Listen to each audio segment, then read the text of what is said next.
Mac Leaphart here in Studio B. What's our next song, brother? So this one, I think in 2020 when John Prine passed away, I wasn't like a lot of other shaggy-haired guitar pickers. I wasn't quite ready to live in a world without John Prine, and I wanted to do a fitting tribute, and so I was kind of. John Prine, he meant so much to me and influenced me so much as a songwriter, but he also influenced me on my spiritual path. That's something I really picked up on his music. There's a real empathy and just kind of practical spirituality that weaves its way in out of his songs. And I've been, I've been sort of I guess you'd call it a true believer since I was a really young man, just a little kid. In fact, I can remember being 4 or 5 years old and sitting in my front yard and just feeling this, something larger than me. And it was just this benevolent force. And it was very clear at the time. It seemed natural. And as I got older and read things and saw things and had people holding signs, hollering at me when I left a concert or a football game or something, it got a little more confusing. And a lot of times when I was lost or unsettled, I would hear a John Prine song, and it seemed like, and I would literally just start laughing because it seemed like that, whatever that benevolent force was just tapping me on the shoulder at that time and saying, hey man, it's not that. It's easier than you're making it out to be. So this one's called A Belly Full of Peaches, and it's an ode to John Prine.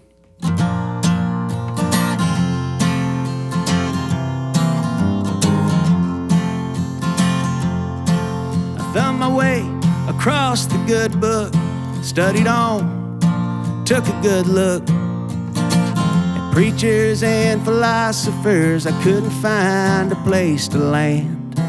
Then with a belly full of peaches and a TV blown to pieces, well, I stumbled onto Jesus, man.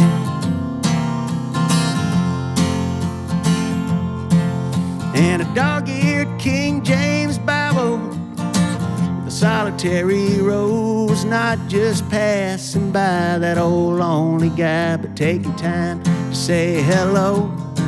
There's no flag to cows in heaven, just love and love alone. John Prine's Jesus, the one we all find on our own. Well, suppose that Jesus Christ died for nothing. It's easy if you try. That's no world to live in. No, it's just a place to die.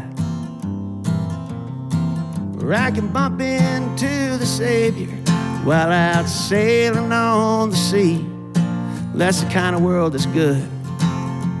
Yeah, it's good for everybody.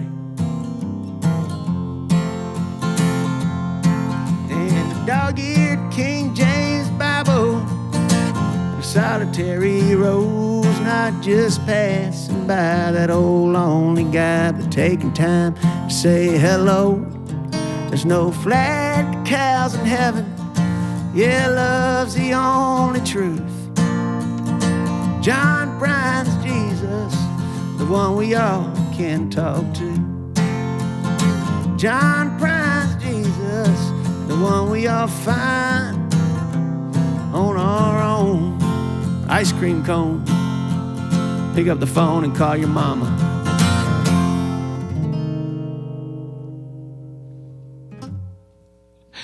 Mac Leaphart here in Studio B. I think John could get behind that song. I really think he'd appreciate that. I'd hope so. Yeah. Did you ever get to play with him or anything?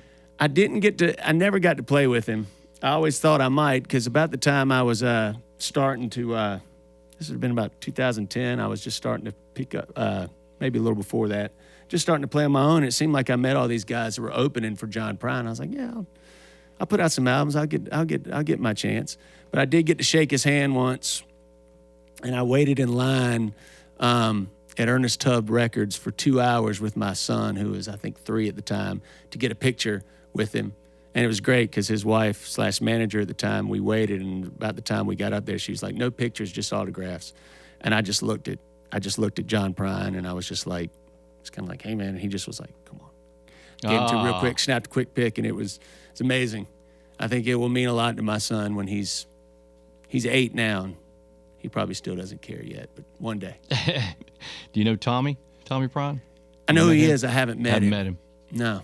He's doing really well, though. Yeah. I've been seeing his name in some of our, calendar, our concert stuff in here. He's out there getting it done. Yeah, man. Well, cool.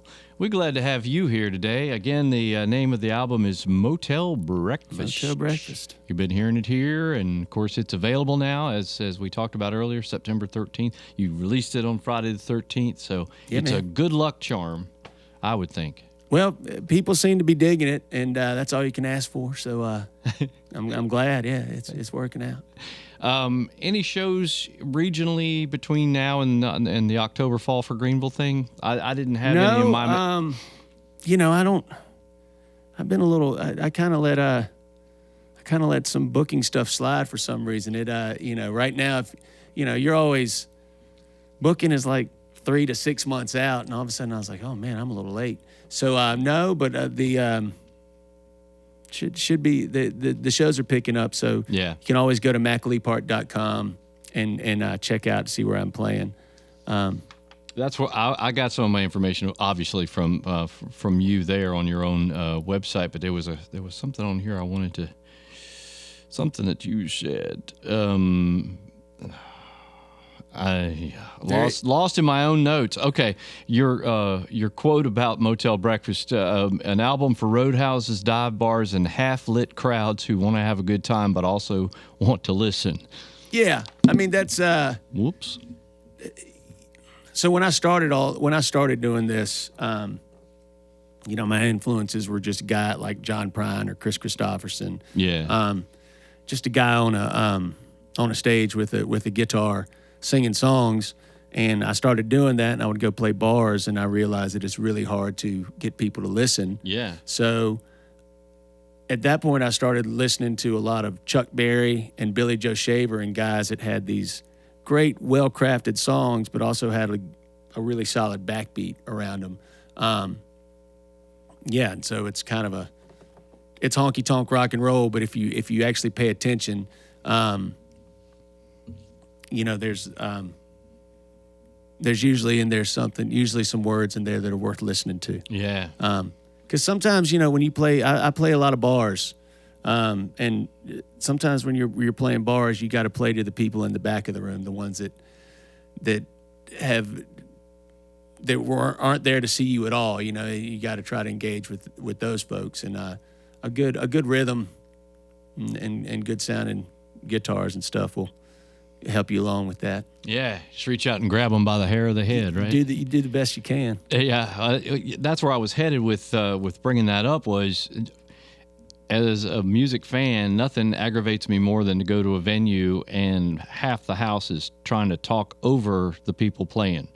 You know what I'm saying? I'm like, Why did you go to a music bar and then all you want to do is talk through the whole thing and make it hard for other folks to hear the music and hear the person and listen to the words of their songs? And that's just not at the little bars either. I mean, that happens at Thomas Wolfe Auditorium. That's that's kind of that's just a thing. You just as a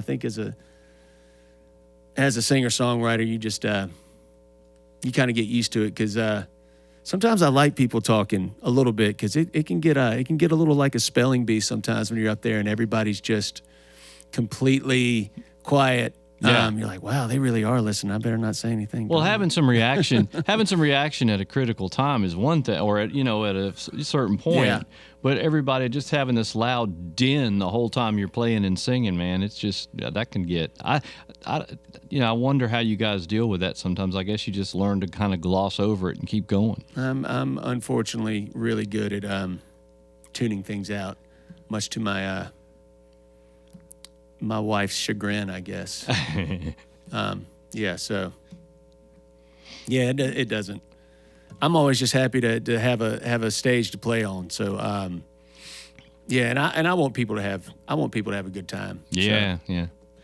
Yeah, you got to weigh that out. I understand. You know, I didn't mean to be a stick in the mud about stuff. I get it, you know, but I mean, sometimes I feel like if people are talking, maybe I'm not doing my job good well enough. You know? See, yeah. You know, I always try to have a little accountability when I'm out there because I want to be entertained at a show. So yeah, I'm always like, you know, after a show, if people weren't paying attention, I'm like, well, maybe if I did this, you know, walked out there with one shoe on my head, you know, or something, and yeah, you know, maybe they'd be more interested. I don't know. Well, I don't know. I like to ask artists like you about that sort of thing because, you know, as a non-musician out there to hear y'all's music, you know, it's for folks like me, it becomes really aggravating, and you really can't do anything about it. You just have to try to position yourself where you can hear things and not be distracted or interrupted by the people talking at the top of their lungs. So, and not, you know, trying to listen to what's going on. I've been shushed at a show before. Have you? Gotten a lot of dirty looks. You know, sometimes you can't help it. And then you're like, oh, man, I feel bad. Yeah, I got shushed at a show, too, one time. And of all things, it was at a Peter Rowan show, and I couldn't have felt worse. I was just like... Yeah, it always makes you feel bad. Yeah. You know, you're always like, oh, man, I didn't even realize I was being that loud. Just hadn't seen this guy in a long time. So right. And I was just answering somebody who had asked me a question. And somebody over here was like, shh, you know, that's Peter Rowan. I'm like, oh, yeah. Yeah. Sorry about that. I get it.